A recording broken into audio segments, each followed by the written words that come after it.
Eh bien, bonsoir. C'est un plaisir d'être ici.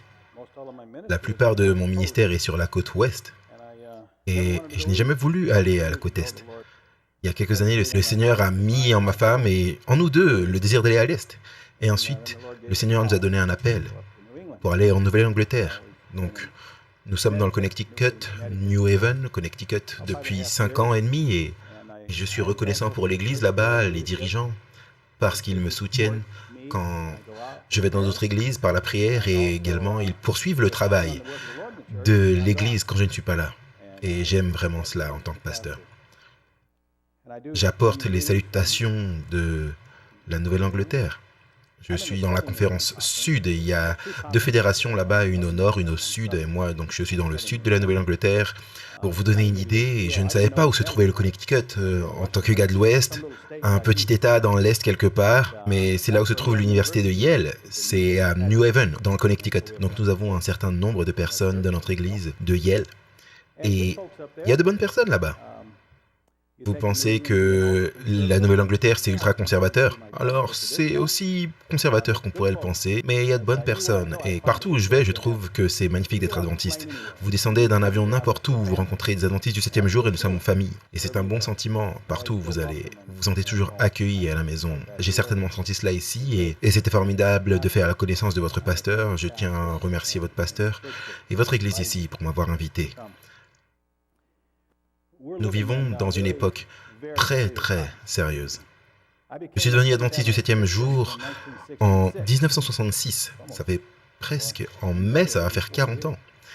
Un jeune garçon, dernière année d'université, enthousiasmé par le Seigneur. Et j'avais le sentiment qu'il allait venir bientôt. Beaucoup de choses se passaient dans les années 60 qui vous feraient penser que le Seigneur viendrait bientôt. Et puis, je pense, je ne sais pas si on peut dire que je me suis endormi, mais on attend si longtemps et oui, le Seigneur vient, mais à un moment, je me suis dit oui, le Seigneur vient. Mais qui sait quand? On doit être prêt. Mais en 99, le Seigneur m'a mis au défi d'examiner un enseignement que je croyais avoir compris et c'était le baptême du Saint-Esprit. J'ai commencé à réaliser que je ne comprenais pas certaines choses que je pensais comprendre. Et le Seigneur m'a conduit à une meilleure compréhension et à prier spécifiquement pour le baptême du Saint-Esprit. Et je n'avais aucune idée de ce qu'il ferait et les choses ont commencé à changer dans ma vie. Je pense que je peux simplement dire que c'était un renouvellement de mon expérience chrétienne avec le Seigneur. Et je suis aussi excité aujourd'hui à propos de Jésus et de sa venue qu'en 1966. Et je crois, et je le dis honnêtement, non simplement parce que je suis adventiste du 7e jour et que je suis censé le dire, je crois que Jésus revient bientôt. Vous savez, il y a tellement de choses qui se passent dans le monde aujourd'hui. On connaît les prophéties, les tremblements de terre. Regardez le tremblement de terre en Indonésie et le tsunami. Comme je le comprends, c'était la pire catastrophe naturelle de l'histoire, affectant plus de nations et tuant plus de personnes par l'effet d'une seule catastrophe naturelle. Puis, les tempêtes féroces, je veux dire en ce moment, qu'est-ce qui se passe dans notre pays avec les tornades, les ouragans? Vous savez, qui pourrait oublier l'ouragan Katrina? Qui pensait qu'une ville états-unienne, une grande partie de la ville serait sous l'eau? Des gens flottant dans les rues. Un ouragan terrible, le pire de l'histoire des États-Unis. Des guerres, des maladies, des attaques terroristes à travers le monde. Et certains diront, eh bien, ce genre de choses se passe depuis toujours, oui. Mais, vous savez, la Bible dit qu'à mesure que nous approchons de la fin, ça va être comme des douleurs de l'enfantement sur le point d'accoucher. Et vous les femmes qui avez eu des enfants, vous savez de quoi je parle? Les douleurs de l'enfantement deviennent de plus en plus intenses alors que la naissance se rapproche. Et c'est ce qui se passe aujourd'hui, les catastrophes.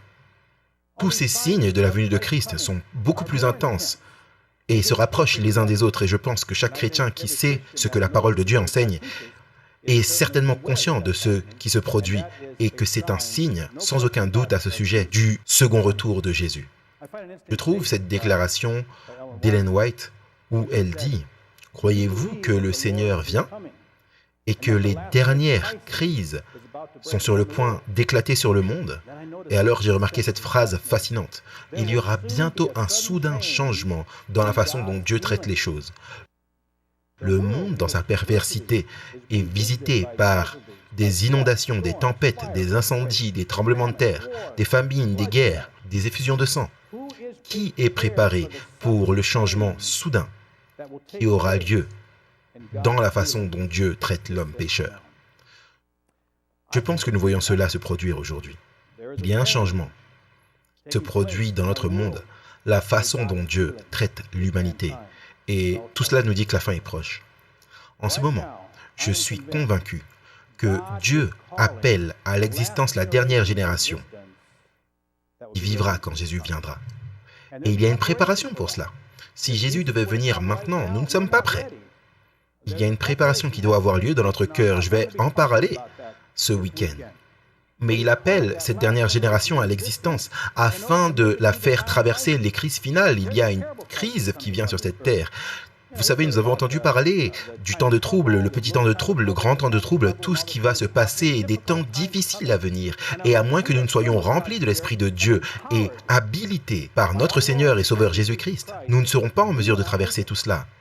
Voilà pourquoi Dieu amène ce message, et j'en suis convaincu pour moi-même et pour nous tous, afin que nous puissions être prêts pour les crises finales et la seconde venue de Christ. Quand vous y pensez, cette génération qui vit quand Jésus vient, ils se tiendront en la présence même de Christ dans toute sa gloire et ne pas être consumés. Moïse ne pouvait pas faire cela d'antan. Vous vous souvenez, il a dit « Montre-moi ta gloire ». Et Dieu a dit « Je ne peux pas faire cela ». Mais cette dernière génération va se tenir dans la présence même de Christ, venant dans toute sa gloire avec ses 1 anges. Et ils seront là dans la chair et ils ne seront pas consumés alors que tout autour d'eux, les gens sont détruits par l'éclat de sa venue. Ça, c'est la génération que Dieu appelle à l'existence aujourd'hui. Et si nous allons être parmi cette génération, prêts pour cet événement, certaines choses doivent se produire dans notre vie pour nous préparer à cela. Car il nous est dit dans 1 Jean que lorsque Jésus viendra, ceux qui sont prêts à le rencontrer seront comme lui. C'est l'expérience à laquelle Dieu nous appelle. Et Dieu a un calendrier. Je suis devenu un chrétien adventiste du 7e jour grâce à la prophétie biblique. J'ai toujours apprécié la prophétie. Et en regardant la prophétie biblique, Dieu sait ce qui va se passer. En fait, il l'a prédit dans sa parole. Rien ne se passe sur la terre par hasard. Dieu est un Dieu souverain et il a prédestiné les événements. Non pas qu'il fasse tout, mais il permet à Satan de faire également des choses, mais il les a prévues et il nous les a dites et nous en a avertis. Quand vous regardez à l'histoire biblique, par exemple, Dieu a dit à Abraham et les descendants d'Abraham qu'ils seraient en captivité pendant 400 ans. Puis quand vous lisez le chapitre 12 de l'Exode, il nous est dit, après 430 ans, le même jour, au moment même où l'horloge prophétique a atteint l'heure, Dieu les a sortis de la captivité égyptienne. Puis, nous regardons la captivité babylonienne. Dieu a dit que son peuple allait être en captivité et qu'il y resterait pendant 70 ans. Et à la fin des 70 ans, Dieu les a fait sortir. Et puis, beaucoup d'années se sont écoulées et il est venu le temps pour la première venue de Jésus. En fait, je trouve par exemple dans Galates 4 où Paul a écrit, il dit « Lorsque la plénitude des temps fut accomplie, Dieu a envoyé son Fils Jésus. » Jésus n'est pas venu trop tôt ou trop tard. Il est né exactement quand Dieu a ordonné que Jésus naisse. Et nous connaissons les prophéties dans Daniel 9 qui nous disent l'année exacte où Jésus serait baptisé. Jésus n'a pas été baptisé 1 an trop tôt ou 1 an trop tard. Et nous connaissons également l'année exacte où Jésus serait crucifié, grâce à Daniel. Encore une fois, tout ce qui s'est passé sur cette terre est conforme à l'horloge prophétique de Dieu. Et je crois qu'il en va de même pour la seconde venue de Jésus. Maintenant, de notre point de vue, il semblerait que la venue ait été retardée et nous avons cette idée certainement par la parabole des vierges sages et des vierges folles. Cependant, Jésus a aussi dit qu'aucun homme ni ange ne connaît l'heure de la venue du Fils de l'homme. Mais qui la connaît? Le Père seul. Qu'est-ce que cela nous dit? Cela nous dit que dans l'éternité, le Père a toujours su quand Jésus-Christ reviendrait la seconde fois. Je crois que l'horloge prophétique a atteint l'heure à laquelle Dieu dit « Appelle mon peuple hors de Laodicée. Prépare mon peuple pour la seconde venue de Jésus. » Je crois que c'est ce qui est en train de se passer aujourd'hui. Et dans 1 Jean 3,2, comme je l'ai dit auparavant, il est dit « Ce que nous serons n'est pas encore apparu, mais nous savons ceci, que quand il viendra, quand Jésus reviendra, nous serons tels qu'il est. » Et quand vous regardez le mot grec pour « tel qu'il est », c'est « homoios ». Le mot anglais, c'est une sorte de mot faible quand on utilise le mot « comme ». Ça pourrait être un peu comme, du même style, mais le mot grec signifie tout comme lui dans le caractère, tout comme lui dans le ministère, tout comme Jésus. Et c'est ce dont traite ce message que je vais partager avec vous ce week-end. Comment nous devons devenir tout comme Jésus. Voilà de quoi il est question. Maintenant, nous avons un problème aujourd'hui. Alors que nous lisons ici dans Apocalypse chapitre 3, Apocalypse chapitre 2 et 3 nous donnent l'histoire de l'Église chrétienne. Une prophétie fascinante. Nous pouvons voir les caractéristiques de l'Église chrétienne à travers les âges.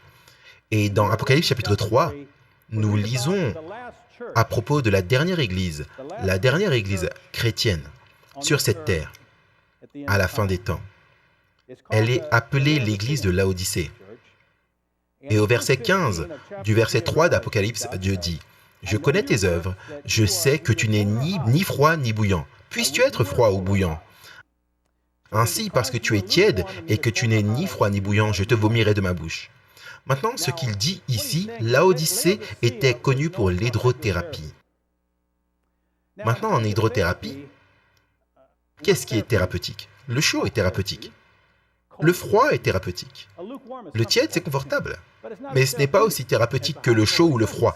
Qu'est-ce qu'il dit ici, en fait? C'est que vous avez très peu de valeur thérapeutique pour moi. Vous n'apportez pas la vie. La vie que j'aimerais que vous puissiez apporter à ceux avec qui vous êtes en contact. C'est un peu comme ce que Jésus a dit quand il a dit « Vous êtes le sel de la terre ». Maintenant, le sel est nécessaire pour la vie. Si nous n'avions pas de sel, nous ne pourrions pas vivre. Mais il dit, lorsque le sel perd sa saveur, il est jeté au sol et piétiné. Il n'y a plus aucune valeur. C'est la même idée avec ce qu'il dit ici. Et une partie de notre problème également, c'est au verset 17, où il dit « Parce que tu dis, je suis riche, je me suis enrichi, je n'ai besoin de rien, et parce que tu ne sais pas que tu es malheureux, misérable, pauvre, aveugle et nu. » Le problème, c'est que nous pensons que tout va bien. Mais nous sommes aveugles quant à notre véritable condition spirituelle.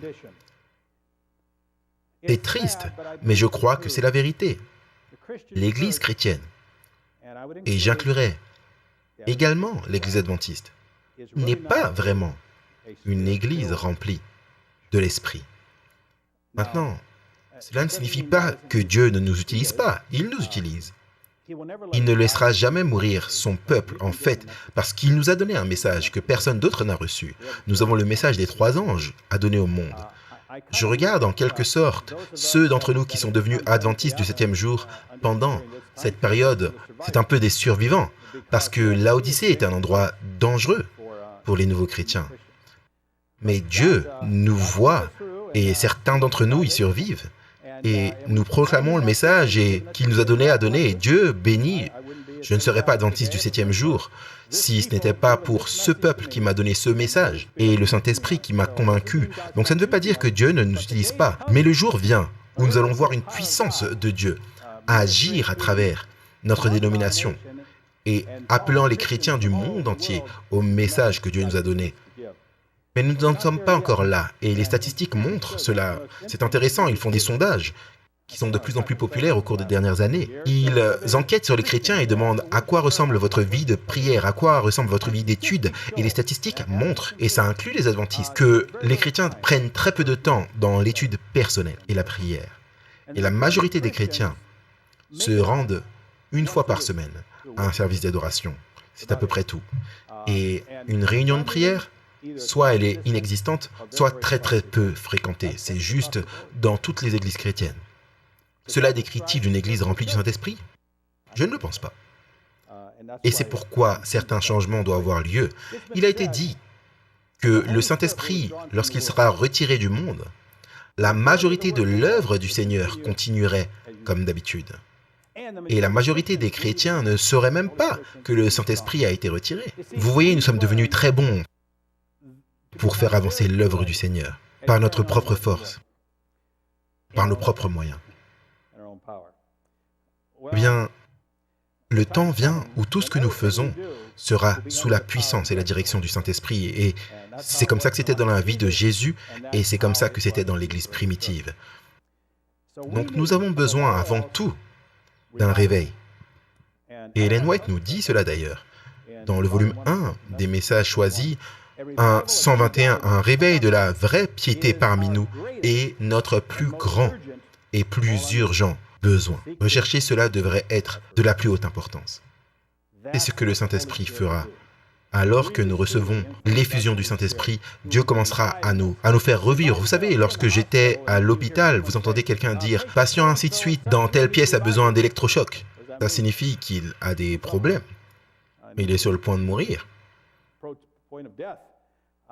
C'est un peu la condition. Nous avons besoin d'être ressuscités. Et le Saint-Esprit est la réponse à cela. Le baptême du Saint-Esprit est la clé pour cela. Il n'y a pas d'autre moyen. Quand nous regardons notre texte dans Apocalypse chapitre 3, nous voyons la réponse ici dans le verset 20. Jésus nous parle à l'Odyssée, il dit « Voici, je me tiens à la porte et je frappe. Si quelqu'un entend ma voix et ouvre la porte, j'entrerai chez lui et je souperai avec lui et lui avec moi. » Donc, la réponse au changement qui doit avoir lieu dans notre vie, dans notre Église, c'est de laisser Jésus rentrer. Il dit « Je frappe à la porte. » Et je veux que vous puissiez me laisser rentrer dans votre vie. Et comment est-ce que Jésus va rentrer dans notre vie? Allons dans 1 Jean, chapitre 3, verset 24, il nous est dit. 1 Jean 3, 24. Celui qui garde ses commandements demeure en Dieu et Dieu en lui. Et nous connaissons qu'il demeure en nous. Comment nous connaissons qu'il demeure en nous? Par l'Esprit qu'il nous a donné. Voilà ce qu'est cet enseignement sur le Saint-Esprit. Jésus vivant en nous pleinement. Et c'est ce que Jésus dit. Je frappe à la porte. L'Odyssée, je veux rentrer. Et nous le laissons rentrer par le Saint-Esprit. Et lorsque nous recevons le Saint-Esprit, la plénitude, nous expérimenterons la puissance de Dieu dans notre vie, dans notre Église, comme jamais auparavant. En fait, regardez les disciples dans Actes, chapitre 1. Les disciples ont été 3 ans et demi avec Jésus. Ils avaient entendu tous ses enseignements, ils étaient avec lui jour après jour et ils avaient vu ses miracles. Ils avaient eux-mêmes accompli des miracles au nom de Jésus. Jésus leur avait donné la commission de l'Évangile et maintenant il était sur le point de retourner au ciel. Dans Actes chapitre 1, le verset 4, Jésus parle avec eux. Il dit, comme il se trouvait avec eux, il leur recommanda de ne pas s'éloigner de Jérusalem, mais d'attendre. Attendre quoi? D'attendre ce que le Père avait promis. Ce que je vous ai annoncé, leur dit-il, car Jean a baptisé d'eau, mais vous, dans peu de jours, vous serez baptisés du Saint-Esprit. Puis il dit au verset 8, « Lorsque vous recevrez le baptême du Saint-Esprit, vous recevrez la puissance après que le Saint-Esprit soit venu sur vous. » Tout ce temps avec Jésus, Jésus a dit, « Vous n'êtes pas encore prêts. Je ne veux pas que vous puissiez aller nulle part. Je ne veux pas que vous puissiez dire un mot en mon nom, jusqu'à ce que vous soyez remplis du Saint-Esprit. » Et ils ont prié pendant ces 10 jours. Et ils étaient remplis de puissance. Et l'Évangile est allé dans le monde entier. Donc le baptême du Saint-Esprit apporte le pouvoir du réveil, le pouvoir de la réforme dans notre vie, le pouvoir de témoigner pour Jésus. C'est pourquoi c'est absolument nécessaire. Ellen White confirme cela, elle dit, « Le baptême du Saint-Esprit, comme au jour de la Pentecôte, conduira à un réveil de la vraie religion et l'accomplissement de nombreuses œuvres merveilleuses. » C'est une déclaration très puissante, parce qu'elle dit que la réponse au réveil, c'est de recevoir le baptême du Saint-Esprit. Lorsque nous ferons l'expérience de cette effusion, nous pourrons servir notre Seigneur d'une manière plus puissante. Dans 2 Corinthiens chapitre 3, verset 18, «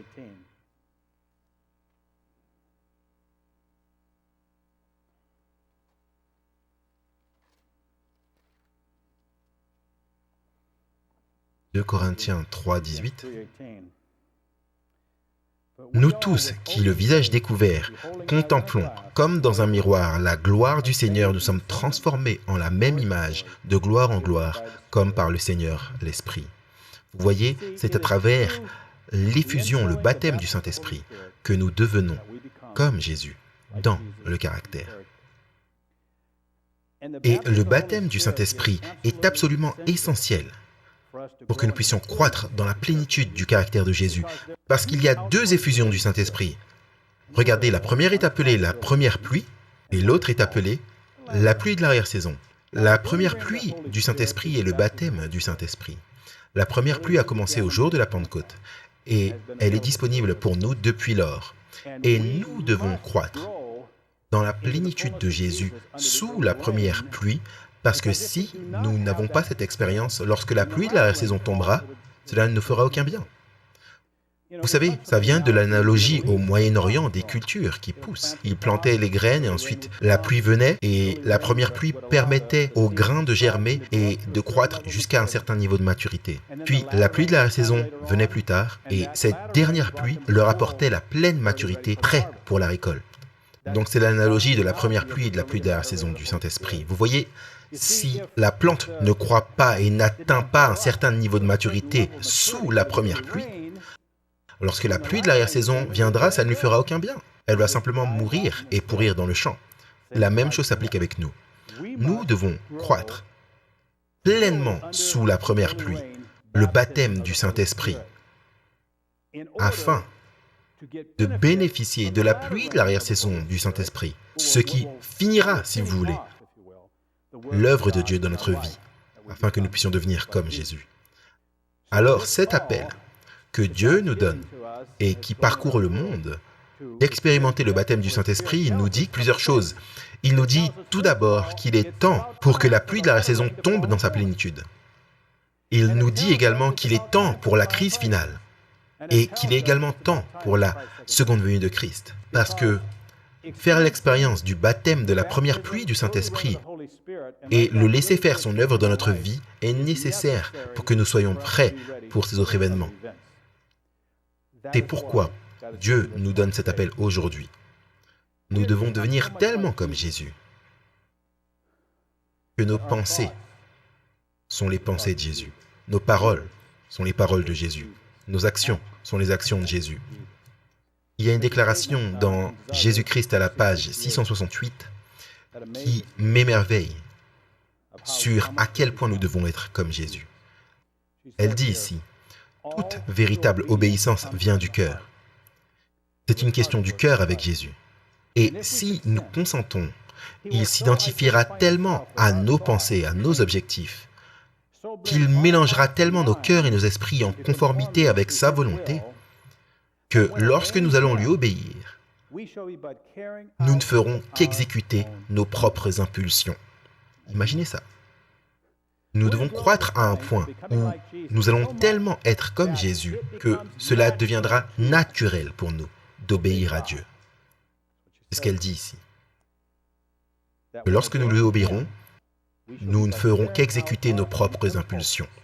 La volonté raffinée et sanctifiée trouvera son plus grand plaisir à faire son service lorsque nous connaîtrons Dieu, comme c'est notre privilège de le connaître.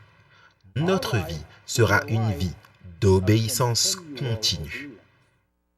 Déclaration assez forte. Une vie d'obéissance continue. Par une appréciation du caractère de Christ, par la communion avec Dieu, le péché nous deviendra odieux. Ça, c'est la vocation élevée. Ça, c'est l'expérience à laquelle Dieu nous appelle aujourd'hui. Et je partagerai avec vous tout au long de ce week-end comment cela peut arriver.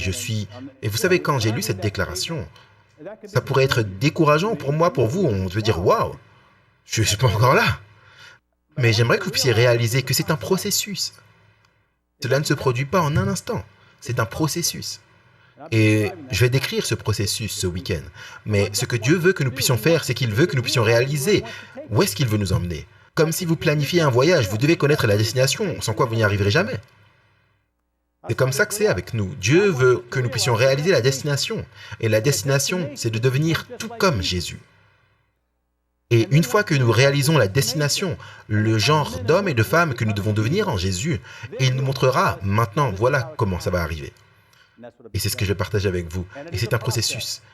Il faut un certain temps pour arriver à la destination prévue. Si vous partez en voyage, et il vous faudra un certain temps pour arriver à la destination, pour devenir tout comme Jésus. Et on doit commencer étape par étape dès maintenant, parce que la fin approche. et que Dieu nous appelle à commencer ce processus de devenir tout comme Jésus-Christ. C'est ce à quoi il nous appelle aujourd'hui. Dans la parabole des vierges folles et sages, nous trouvons que il y a deux différences entre les groupes. Une différence, c'est les vierges sages avaient de l'huile supplémentaire. Et l'huile supplémentaire, c'est le baptême du Saint-Esprit. Vous vous rappelez cette chanson il y a des années? Elle est un peu vieille. Donnez-moi de l'huile et une lampe pour que je continue à brûler. C'est le Saint-Esprit. Les vierges sages ont l'huile supplémentaire. Elles ont la plénitude de l'Esprit vivant en elles. Mais également, elles connaissent l'époux. Vous savez, à la fin, les vierges folles viennent et il dit « Je ne vous connais pas ». Ce sont les deux différences. Et quand vous regardez les deux de l'extérieur, vous ne pouvez pas faire la différence. Elles se ressemblent toutes. Les sages et les folles, les deux gardent le sabbat, les deux suivent les directives de santé, les deux rendent la dîme à Dieu, les deux croient en la seconde venue de Jésus. Assurément, dans cette parabole, les deux attendent la venue de l'époux. Donc, si vous regardez l'extérieur de ces deux groupes, vous ne pouvez pas faire la différence. La différence, c'est les motifs, le pourquoi elles servent leur Seigneur. La différence, c'est ce qui se passe dans leur cœur, dans leur sévir, concernant leur service pour leur Seigneur.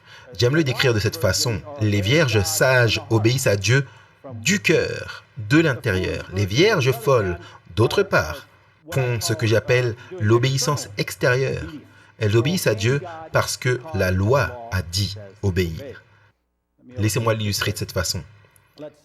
Disons que mon père meurt et que je vais voir notre pasteur ici et je dis « Pasteur, Clark, mon père vient de mourir et je me demandais, est-ce que je dois pleurer sa mort ?» Eh bien, votre pasteur est un homme très compatissant et il dit, eh bien, Denis, il était ton père et tu es son fils, je pense que tu devrais pleurer sa mort. Ok, je rentre à la maison et je pleure. Est-ce que c'est un vrai chagrin?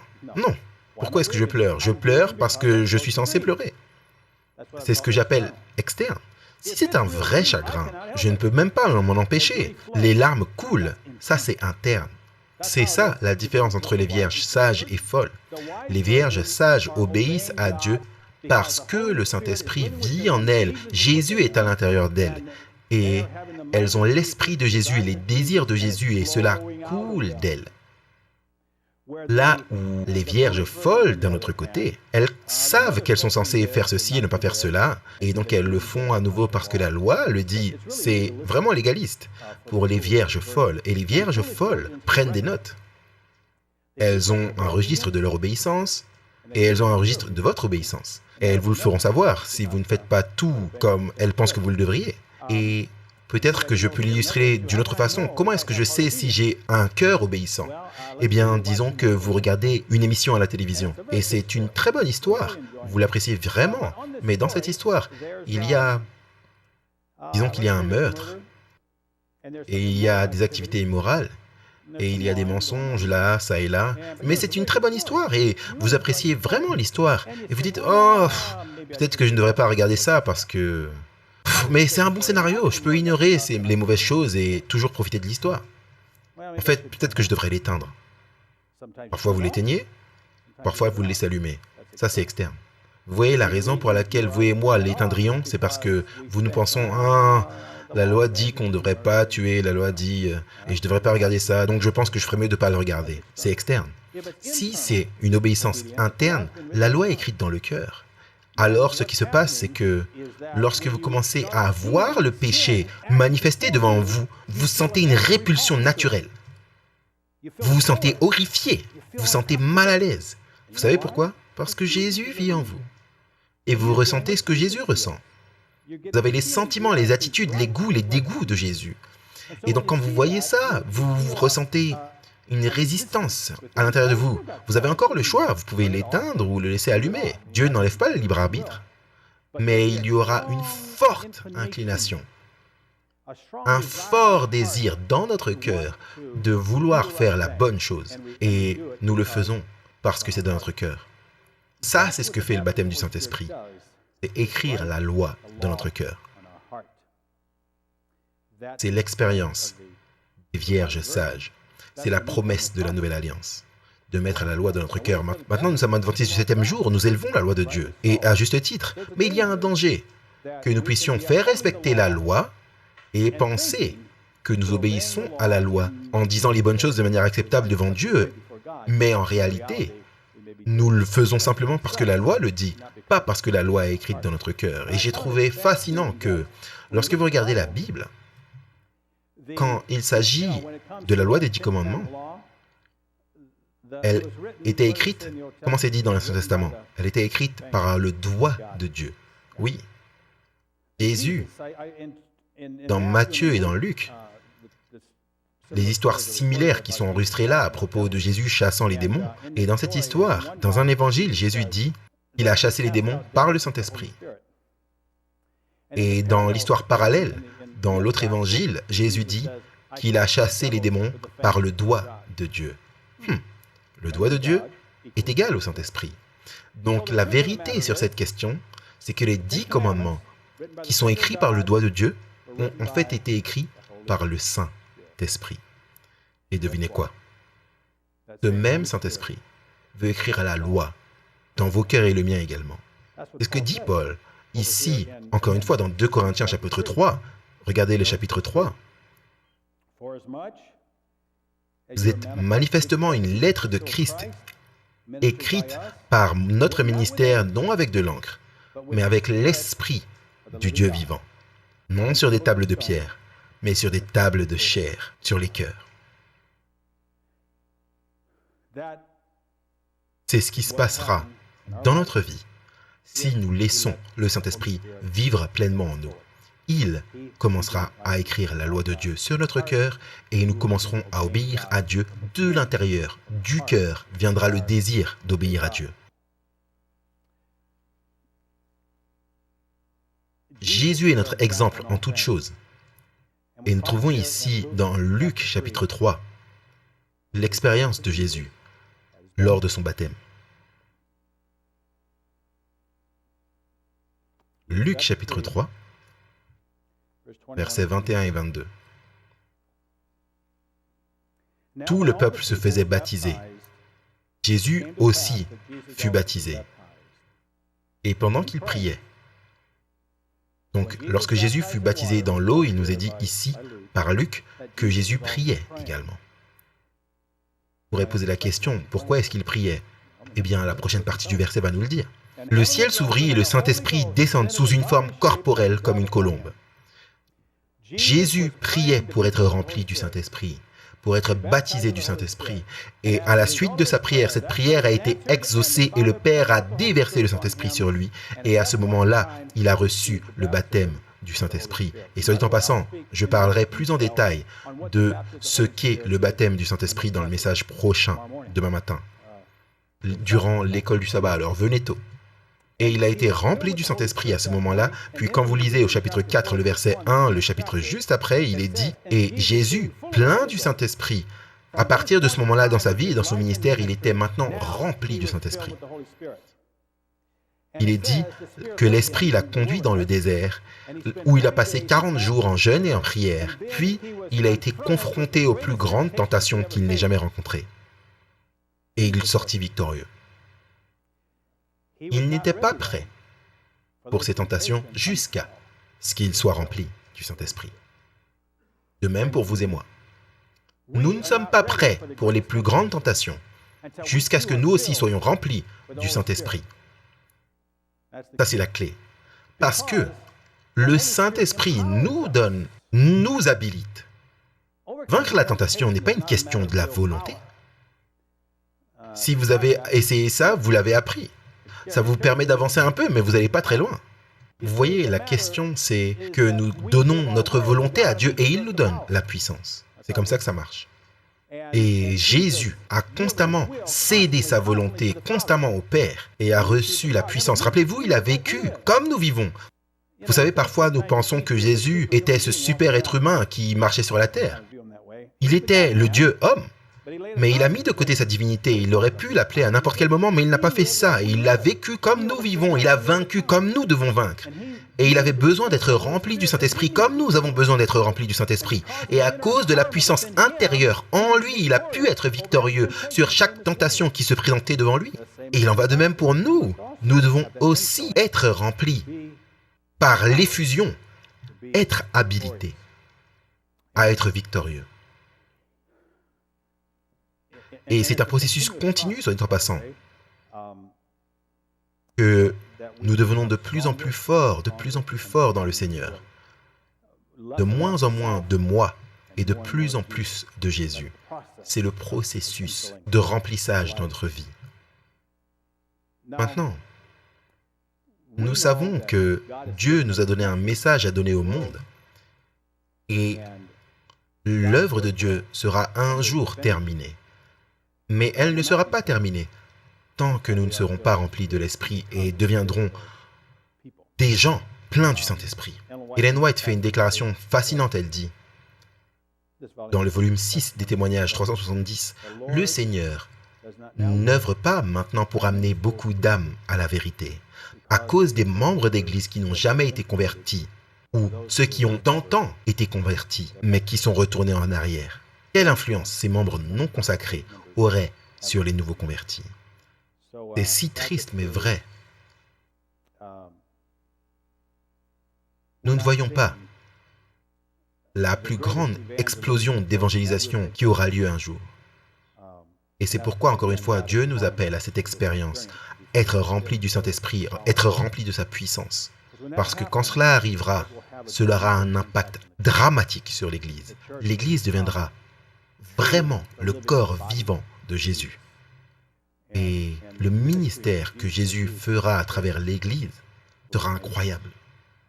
L'Église sera purifiée. Mais comme je disais plus tôt, ça ne veut pas dire que Dieu n'œuvre pas du tout pour notre Église. Il œuvre et j'aime notre Église. Je suis adventiste du 7e jour depuis de nombreuses années, c'est mon peuple, c'est mon Église. J'en suis convaincu et je remercie le Seigneur de m'avoir amené à comprendre ces vérités en tant que jeune homme.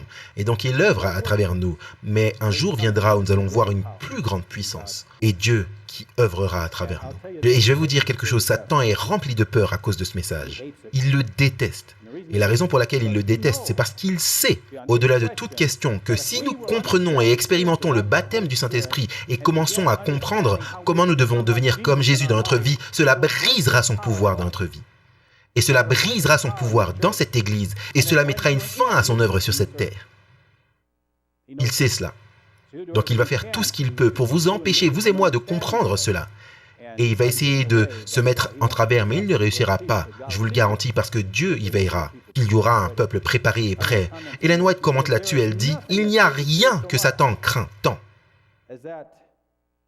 que le peuple de Dieu qui ouvre la voie en supprimant chaque obstacle afin que le Seigneur puisse déverser son esprit sur une congrégation de pénitents qui soupirent. » Donc si vous voulez faire trembler Satan, soyez sérieux pour être rempli du Saint-Esprit et laissez le Saint-Esprit entrer dans votre vie et commencer à nettoyer la maison.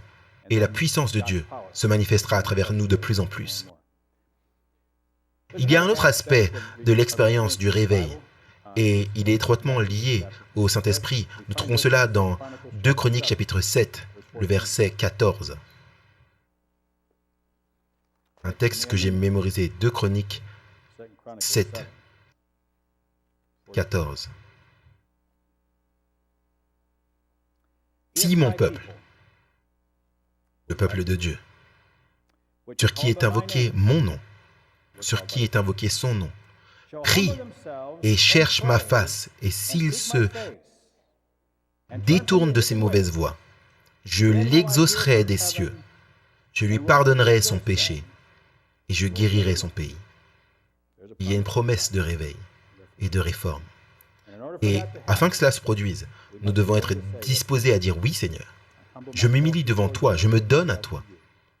Je te donne le règne sur ma vie. Je t'invite à entrer. » Et nous prions. Alors Dieu déversera son esprit sur nous et nous changera. Ellen White confirme cela lorsqu'elle dit « Un réveil ne doit être attendu qu'en réponse à la prière. » Ça, c'est Message choisi 121. Donc les deux choses qui nous sont nécessaires pour expérimenter le réveil individuellement et en tant qu'Église, c'est de comprendre et d'expérimenter le baptême du Saint-Esprit et deuxièmement, de devenir un peuple de prière. Ces deux choses vont de pair. C'est là que la puissance réside. Le baptême du Saint-Esprit nous donne le pouvoir pour les changements dans notre vie qui doivent se produire. La prière libère le pouvoir de Dieu afin d'entrer dans notre vie. Ces deux choses sont essentielles. Et c'est d'ailleurs pourquoi Satan attaquera votre vie de prière. Il essaiera de vous rendre trop occupé, trop fatigué, trop ceci, pour avoir vraiment une vie de prière significative.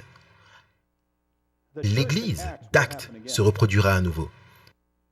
Vous savez, dans Apocalypse chapitre 12, verset 17, vous savez, ce texte avec lequel nous, adventistes du 7e jour, sommes très familiers. Et le dragon fut irrité contre la femme, et il s'en alla faire la guerre au reste de sa postérité, à ceux qui gardent les commandements de Dieu et qui ont le témoignage de Jésus.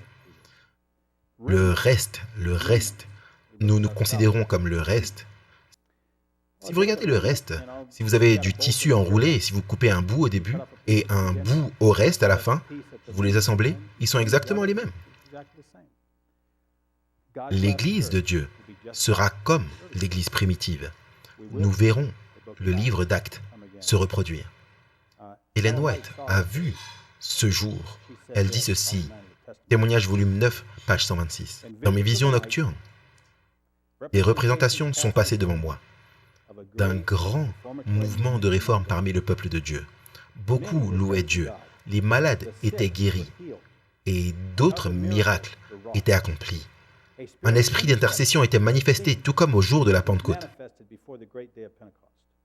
Des centaines et des milliers de personnes ont été vues visiter des familles et ouvrir devant elles la parole de Dieu. Les cœurs étaient convaincus par la puissance du Saint-Esprit et un esprit de véritable conversion s'est manifesté.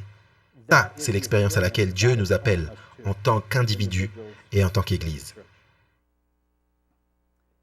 Et je vais vous dire, depuis 1999, le Seigneur m'a mis au défi de regarder cet enseignement, et c'était l'automne 99. Et j'ai décidé de rechercher sur la question du Saint-Esprit. Et je partagerai d'autres choses avec vous demain, dans le sens de la délivrance. J'ai vu le livre d'Actes reprendre vie. J'ai vu des hommes et des femmes délivrés d'oppression de Satan, que ce soit spirituel, que ce soit émotionnel, que ce soit physique. Partout où je vais, je trouve que les gens sont les mêmes, qu'ils soient en Asie, qu'ils soient en Islande ou bien ici. Nous avons tous nos luttes. Et du côté émotionnel, beaucoup luttent contre la dépression, la lourdeur, la tristesse, toutes sortes de choses négatives, les doutes, la peur. Et souvent, lorsque nous luttons avec ces choses, nous concluons, eh bien, je suppose que j'ai juste à les supporter jusqu'à ce que Jésus vienne. J'ai une bonne nouvelle pour vous, vous n'avez pas à les supporter. Je vais partager certaines choses avec vous demain après-midi dans ce sens. C'est que Dieu veut nous délivrer et nous libérer. Ça, c'est le cœur même de l'Évangile. Il veut nous libérer de toute oppression et influence de l'ennemi qui est dans notre vie. Et donc, j'ai des bonnes nouvelles pour vous. Vous pouvez être libre de tout ce qui vient de Satan dans votre vie. Et j'ai vu cela se produire. Ce n'est pas seulement de la théorie dont je parle, je l'ai vu. Et je partagerai avec vous quelques expériences dans ce sens. Je peux simplement partager cette chose. C'est tellement excitant que lorsque les individus commencent à apprendre ces principes, ils lisent les livres ou entendent les messages, et je reçois des emails et des lettres sur ce qui se passe. Dans certaines de leurs vies, il y a un groupe dans une autre partie du pays. Je n'ai pas été là, mais ils ont commencé à lire certains des livres, et ils ont un groupe de maison. Et soit dit en passant, une véritable fraternité chrétienne fait partie de tout cela, c'est important. Se rassembler dans la prière et le service, les uns envers les autres. Mais j'ai compris ça il y a quelque temps, ce qui se passait là dans leur groupe. Voici ce que dit un individu, la dépression est partie. Cet individu était déprimé depuis plus de 13 ans. Une autre personne a été guérie de douleurs aux épaules, aux hanches, au dos, et sa foi a augmenté. Une autre personne listée ici a été délivrée de la caféine, sans maux de tête. Une autre personne dit que tout le monde dans la pièce a connu un approfondissement de leur amour les uns envers les autres et la compassion pour les perdus. Donc ils énumèrent différentes choses qui se sont produites. Et c'est très réel. Et c'est ce que Dieu veut faire et fera dans nos vies. Si nous lui demandons et comprenons comment coopérer avec lui afin que ça se produise. Alors, je n'ai aucun doute sur le fait que Jésus revienne bientôt et que les crises finales vont arriver très bientôt. Et c'est pourquoi Jésus nous appelle à comprendre l'expérience du baptême du Saint-Esprit. Une de mes citations préférées dans ce sens a été écrite en 1889 par Ellen White dans une lettre. Elle dit « Rien, si ce n'est le baptême du Saint-Esprit, peut amener l'Église à sa juste position et préparer le peuple de Dieu pour le conflit qui approche rapidement. » C'est un discours direct. Rien. Il n'y a pas d'autre option. Il n'y a pas de substitut. C'est ça. Rien, si ce n'est le baptême du Saint-Esprit, ne peut amener l'Église dans sa bonne position et préparer le peuple de Dieu pour le conflit qui approche rapidement. C'est l'appel que Dieu nous donne aujourd'hui. Rappelez-vous que ceux qui sont prêts à rencontrer Jésus seront tout comme Jésus. Je pense que Zacharie chapitre 13 décrit ce que Dieu va faire. Zacharie.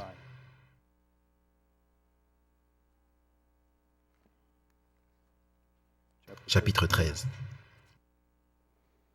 versets 8, 9.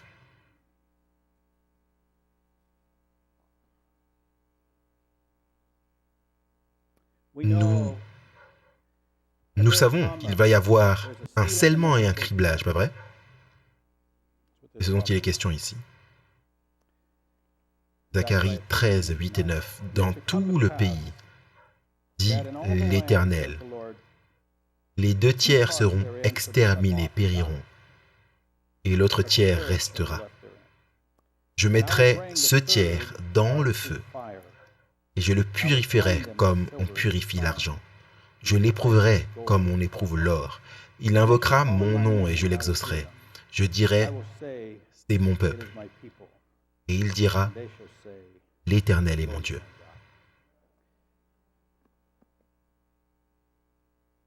Ça, c'est l'expérience à laquelle Dieu nous appelle.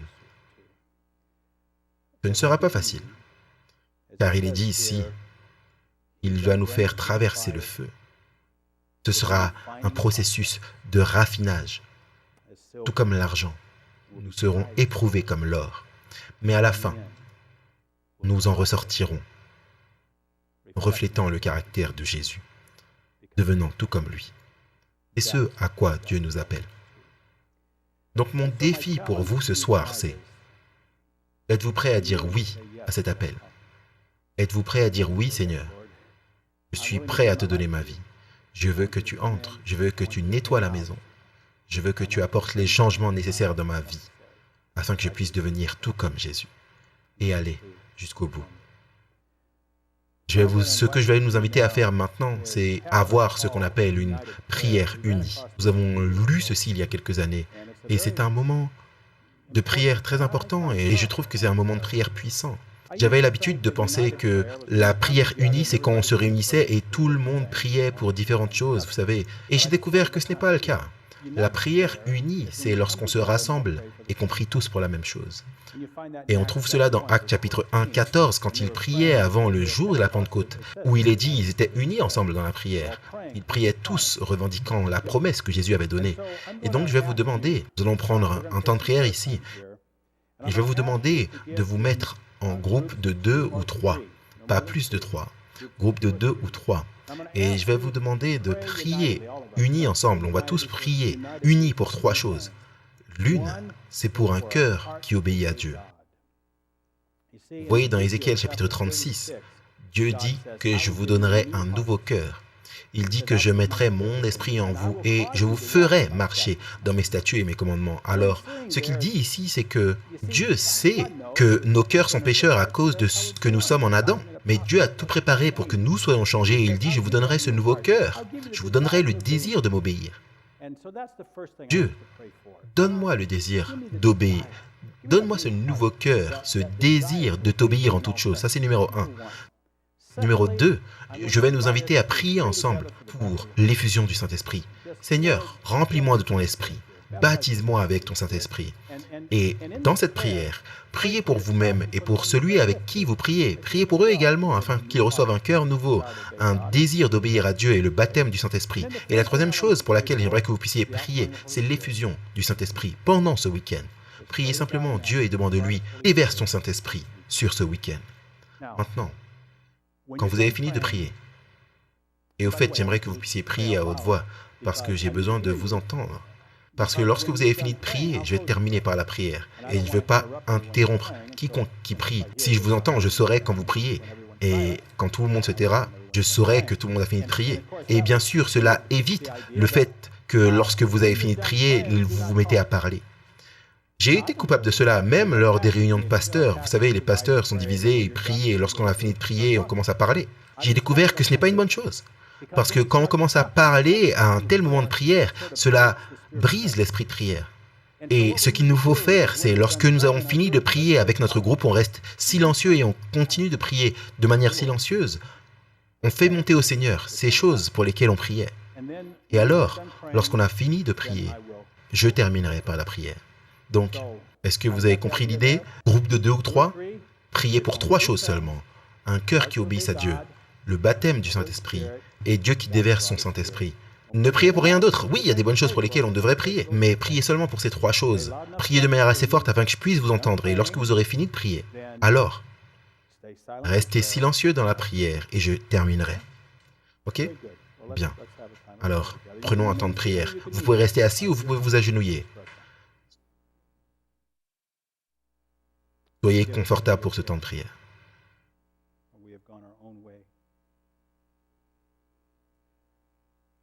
Et Seigneur,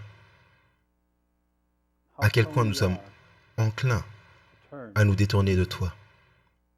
Nous voulons être transformés, Seigneur. Et tu as promis de changer nos cœurs.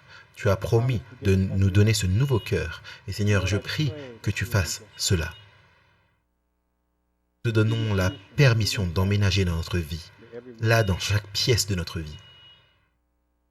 De supprimer tout ce qui est dans nos cœurs, dans notre vie, qui fait obstacle à toi qui as le plein règne en nous. Donne-nous un cœur qui t'obéisse en toutes choses. Et Seigneur, je prie que tu nous remplisses de ton Esprit Saint.